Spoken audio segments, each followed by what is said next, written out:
Some games just hit different. You start playing, and suddenly hours have vanished. You keep telling yourself, okay, just one more round, but then you look up and you're still playing. It happens to all of us. Happened to me way too many times. Today I'm talking about games that give you exactly that feeling. You know those games you think about even when you're at school or work? Yeah, those ones. Because what all these games have in common is this: they're insanely addictive. Let's jump right in. Megabonk. Megabonk became one of 2025's most unexpected indie hits. The easiest way to describe it: 3D vampire survivors, but way faster and more chaotic. The game has 20 different characters, and they're all absurd. Like there's a skeleton riding a skateboard doing massive bonk attacks. Maps are procedurally generated, and the vertical design means you're constantly sliding down ramps, crushing goblins. Attacks are automatic, so you're just moving, dodging, and collecting items. Every level you pick random upgrades, and your character gets progressively more powerful. There are over 70 items: blood orbs, dragon fire, poison gloves, and the best part is the synergy system. When you nail the right combination, the screen literally explodes with effects. Sliding, jumping, and rail mechanics keep the action constantly moving. Runs usually take 20-30 minutes, but the game keeps forcing you to say just one more. Honestly, I was playing once, looked at the clock, and realized 6 hours had passed. Still don't know how that happened. Vampire Survivors. I'll be honest, Vampire Survivors is a game I want to mention in every list, because the fun it delivers is genuinely different. The game costs only around $3-4, but has over 200 hours of content. Characters are pretty weird. Names like Garlic Man and Poracho auto-attacking. You're basically just walking around, but the upgrade choices completely change the game. When you find the right combination, the screen gets absolutely covered in effects. Like when whip, garlic, and holy water combine, things turn into pure chaos. The goal is simple: survive 30 minutes. But by the end of the run, your character becomes nearly unstoppable. The unlock system is super satisfying too. Over 40 characters, more than 100 weapons, and constantly unlocking new maps. Plus, the evolution system turns weapons into much more powerful versions. For example, King Bible Plun Spellbinder creates Unholy Vespers. Graphics are retro pixel style, but gameplay is modern and smooth. Bottom line, this game literally creates one more run syndrome. Even when you want to go to sleep, it's hard to quit. Deep Rock Galactic. Rock and Stone. If you know that line, you've played Deep Rock Galactic. In the game, you control dwarf miners working in space. Mission is simple: go into caves, mine resources, and destroy massive bug swarms. The game is built around 4-player co-op, and each class has a different role. Gunner clears areas with heavy weapons, Scout moves fast and provides light, Engineer builds turrets, and Driller digs tunnels. Every mission comes with a different objective: collecting minerals, finding eggs, or defending a device. Since caves are procedurally generated, every mission you play feels different. When hundreds of glyphid bugs suddenly rush you, it creates genuine panic moments. Those moments really give Left 4 Dead vibes. Missions usually start with a bar scene, and when you successfully return, they end there too. Plus, with weapon mods, the perk system, and seasonal content, the game constantly stays fresh. You can even play solo because a helper drone named Bosco supports you. But the real fun comes out when playing with friends. Next thing you know, it's morning.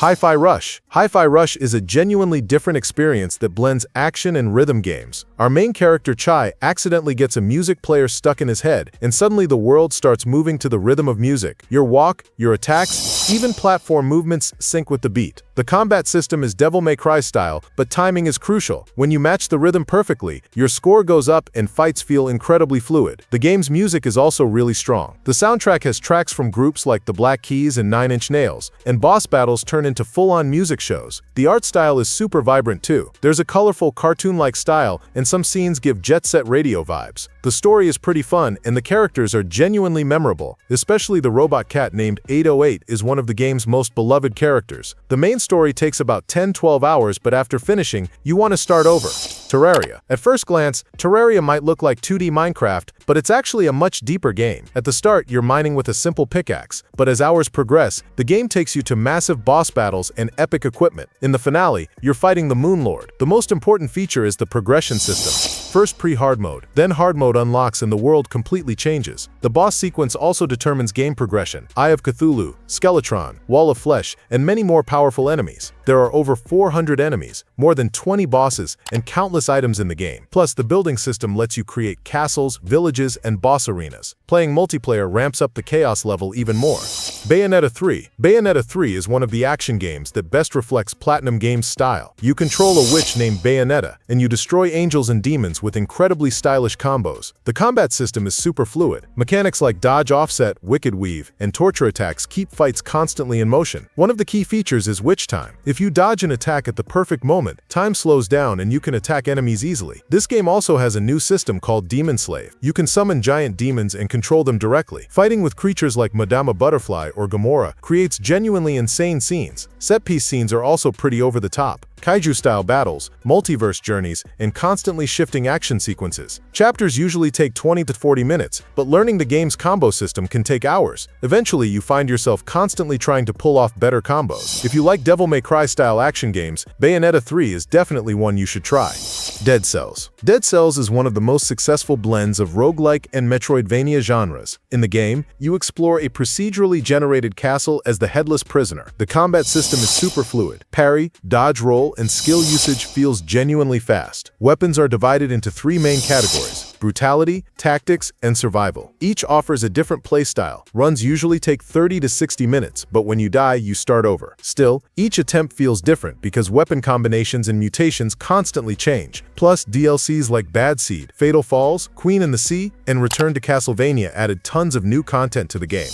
Bloons TD6. At first glance, Bloons TD6 might seem like a simple tower defense, but after playing for a few hours, you realize how deep it is. Your goal is simple: place monkey towers and pop balloons. But when you add in over 70 towers, 3 different upgrade paths, and powerful Tier 5 upgrades, strategy becomes way more important. There are also hero characters. For example, Benjamin earns you extra cash, while Adora demands sacrifice. Maps range from beginner to expert level. There's even Chimps mode, which is genuinely challenging. There's also a co-op mode where 4 people can play together. You say one more map, and suddenly you realize hours have passed. Ball X Pit. Ball X Pit is a completely physics-based chaotic arcade experience. In the game, you control a ball and bounce around a pit, crushing enemies. Momentum is crucial here because the faster you go, the more damage you deal. The bounce feel reminds me of pinball machines, and it's genuinely satisfying. Upgrades are pretty crazy too. Spikes, fire trails, even clone balls. Runs usually take 10-15 minutes, but the game constantly encourages you to restart. Graphics are minimal, but I'd say the gameplay is hypnotic. You can even play it while listening to podcasts in the background. But be careful, time passes really fast. Monsters are coming. Rock and Road. Monsters are coming. Rock and Road is an arcade-style endless runner, but you play by driving a vehicle. The camera looks from above, and as you escape in your car, a giant monster horde chases you from behind. Your goal is to survive as long as possible. Along the way, you collect pickups like ammo, fuel, and repair. Weapons can also be upgraded. Options like machine gun, rocket, or flamethrower. Runs are short but pretty intense. Different vehicles and drivers can also be unlocked. The retro visual style and synthwave music give the game a nice atmosphere. Chasing the leaderboard is a total addiction trigger. Gunfire Reborn. Gunfire Reborn is a co-op focused game that blends FPS and roguelite mechanics. In the game, you go on dungeon explorations with cute but deadly furry characters. Each run consists of several acts, and each act ends with a powerful boss. Weapons are procedurally generated, meaning each one carries different features and inscriptions. Plus, the Ascension system lets you create builds. There are over 8 characters in the game, and each plays completely differently. Some are explosive experts, some are strong in melee. In co-op mode, when 4 people play together, things turn into total chaos. A run usually takes 40 to 60 minutes, but it's super easy to start over. Stellar Blade. Stellar Blade is an action-packed game released for PlayStation 5. The main character, Eve, fights against creatures called Naitiba that threaten humanity. The combat system is fast and requires reflexes. Parry timing is crucial, and moves you make at the right moment give huge advantages. The combat system reminds me of Bayonetta in some ways, and Nier Automata in others. Boss battles are especially notable because each one requires learning different patterns. The game also has a semi-open world and a city hub called Zeon. Graphics look pretty impressive thanks to Unreal Engine 5. When you're trying to beat a boss, you don't even notice the hours passing. Death's Door. Death's Door is basically a Souls-like adventure, but with a surprisingly charming style. You play as a small crow working for the Reaping Commission, whose job is collecting souls. Sounds simple, until those souls start fighting back. Combat feels sharp and responsive with dodge rolls, melee attacks, and ranged abilities. Boss fights revolve around learning attack patterns, so every victory feels earned. The world is built like a Metroidvania, meaning new abilities let you return to older areas and discover hidden paths. The level design connects everything cleverly with shortcuts. The isometric art style looks like a hand-painted storybook, and the soundtrack builds a moody atmosphere. It's about 8-12 hours long, but it's one of those games where you keep saying, okay, just one more boss. Nioh 2. 2. Nioh 2 is Team Ninja going all in on the Souls-like formula and turning the intensity up. The game takes place in Japan's Sengoku period, where you play a half-yokai warrior fighting demons. One of the coolest systems is the stance mechanic. High stance for damage, mid stance for balance, and low stance for speed. Switching between the mid-fight adds a lot of depth. Then there's the Ki Pulse, which lets you recover stamina if you time it right. Combat ends up feeling much faster than most Souls-like games. Weapons range from katanas and odachis to kusaragamas and tonfas, each with their own techniques.